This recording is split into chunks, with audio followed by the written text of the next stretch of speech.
Hi hello friends, welcome back to MS4 blogs. ఈరోజు అయితే ఫిబ్రవరి 10th morning 6:30 అవుతుంది. ఈ టైంలో మనమైతే మధ్యప్రదేశ్లో అయితే మన ఈ ప్రయాణం అయితే కొనసాగుతుంది. అంటే తెలంగాణకు మనమైతే వెళ్తున్నాము. ఈ వెళ్ళే క్రమంలో కూడా మధ్యప్రదేశ్ లో ఉన్నటువంటి టోల్ ప్లాజా వద్దనైతే చూడొచ్చు. ఒక 15 minutes అవుతుంది. మనకి ఇప్పటికే ఎక్కడదక్కడ రోడ్డు బ్లాక్ అయిపోయింది. వెహికల్స్ ఎట్లా అయిపోయాయో అంటే టోల్ ప్లాజా వద్దనే ఈ విధంగా ఉన్నదంటే మీరు ముందు వేరే టోల్ ప్లాజా వద్ద ఎంత రద్దీ ఉంటుందో ఒకసారి గుర్తుంచుకోండి. ఏదేమైనా అంటే ఈ మహాకుంభమేళా అనేటువంటి ఎఫెక్ట్తో అయితే ఈ రోడ్లన్నీ రద్దీగా ఉంటున్నాయి. మొత్తము వెహికల్స్ కదలాలంటే కొన్ని క్షణాలు వేచి చేయాల్సినటువంటి పరిస్థితి నెలకొంది.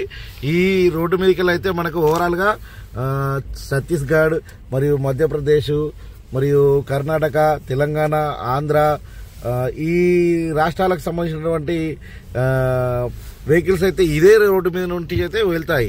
ఈ రోడ్డు గుండా వెళ్ళడంతో ఎక్కువగా వాహనాలను ఇక్కడి నుంచి రావడంతో ఈ టోల్ ప్లాజాల వద్దనైతే హెవీగా ట్రాఫిక్ జామ్ అనేటువంటిది ఉంటుంది. చూడొచ్చు మీరు ఇప్పుడు విజువల్స్ లోపల మొత్తం అన్ని ఎక్కడెక్కడ జామ్ అయిపోయినాయి. ఇప్పుడు మనము మధ్యప్రదేశ్లో ఉన్నటువంటి టోల్ ప్లాజా వద్ద ఉన్నాము. ఇప్పుడైతే మనం రేవా ప్లస్ హనుమాన్ అనేటువంటి టోల్ ప్లాజా వద్ద అవుతున్నాము. గత 15 నిమిషాల నుంచి అయితే మనం ఈ టోల్ ప్లాజా వద్ద లైన్లో క్యూలో వస్తున్నాము. చూడొచ్చు ఎంత ట్రాఫిక్ జామ్ ఉందో. ఎక్కడెక్కడ బండ్లు ఇవన్నీ మహాకుంభమేళా యాత్రకు వెళ్ళొస్తున్నటువంటి బండ్లే. చూడొచ్చు అంటే మనము ఏ విధంగా ట్రాఫిక్లో ఇరుక్కపోతున్నాం అనేటువంటిది నేను ఈ వీడియో ద్వారానైతే మీకు చూపిస్తున్నాను. చూడండి 8 లైన్ల ఉన్నటువంటి ఈ ఫాస్టాగ్లో ఈ టోల్లో ఇంత క్రౌడ్ అంటే మామూలు క్రౌడ్ కాదు. వెహికల్స్ చూడండి ఏ విధంగా ఉందో. వెహికల్స్ ఒకదానికి ఒకటి నెమ్మదిగా మెల్లగా మూవ్ అవుతున్నాయి. చూడొచ్చు.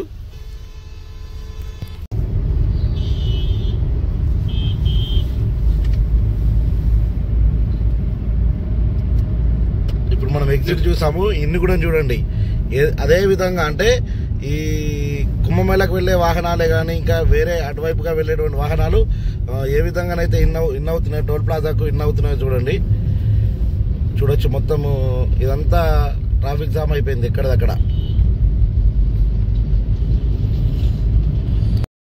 మహాకుంభమేళా తిరుగు ప్రయాణం చేసుకొని మేము వస్తున్న క్రమంలో వివిధ టోల్ ప్లాజాల వద్ద మీకు ఉదయంకు సంబంధించినటువంటి డేటాని ఈ ముందు వీడియోలో నేను చూపించడం జరిగింది.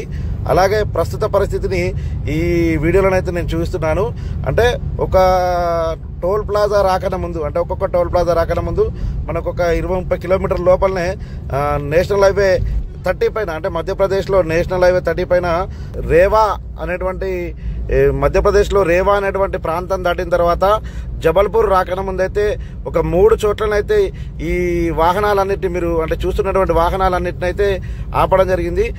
పోలీసులు బారికేడ్లను అడ్డం పెట్టి రోడ్డు పైన ఎటు వాహనాలను వెళ్లకుండా అంటే యూపీ వైపు వెళ్లకుండా ఈ వాహనాలను అయితే ఎక్కడెక్కడ ఆపేశారని చెప్పేసి మేమైతే చూపించడం జరుగుతుంది.